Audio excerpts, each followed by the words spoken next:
ఐవద్దులు రాజాను రాజు దశరథి మహారాజు ఏమి కట్టించినాడు? ఐవద్దులో రాజాను దశరథి మహారాజు ఐవద్దులో ఏమి కట్టించినాడు? ఎందుకుంటే భగతాల ఆర్టిక్కులు ఐవద్దులు రొడ్లు గాండ్లలో ఐవద్దుల గాండ్లలో ముగ్గురు అన్నదమ్ములు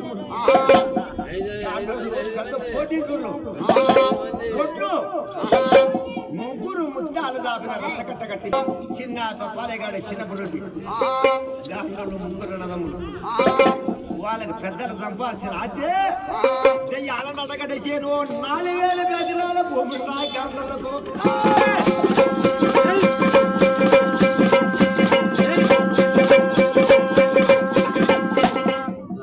4000 ఎకరాల పెద్దలు సంపాల్సిన ఆస్తి 300 గాండ్లెత్తులు 300 మంది చిత్తగారు ఉన్నారు గాండ్లకి.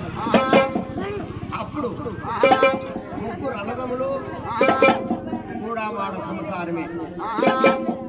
గోనముద్దారెడ్డి భార్య గొనసిన్నమ్మ, చిన్నపరెడ్డి భార్య లక్ష్మీదేవమ్మ, పెద్దరెడ్డి భార్య గౌరమ్మ.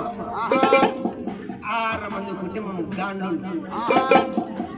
సంతానం లేదుగా, సంతానం లేదు. ముగ్గురుగా పండుకుండేది 3 పగడసాల మిత్రులున్నాయి. సపరేట్గా పండుకుండేది. రొడ్డితను వేరుతాడు అందరికంటే పెద్ద దానిలో గోనముద్దారెడ్డి రొడ్డితనము రాజరికమే వెళ్తాడే రొడ్డి.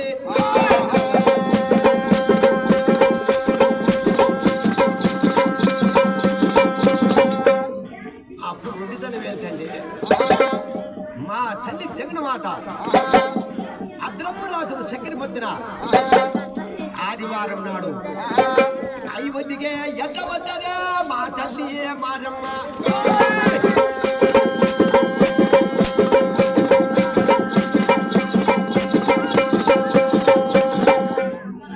కొత్తంగా తల్లి ఎడమ చేతులు నిమ్మపండు, ఈ చేతులు బెత్తం కట్ట పెట్టుకొని పొలిమారు కట్టింటే అందమైన చీర అసలు మంగళ రేగు దొడుకొని మా తల్లి మారమ్మ గాండ్లన్నింటికో ఎట్ల వద్దనే మా తల్లి మారమ్మ.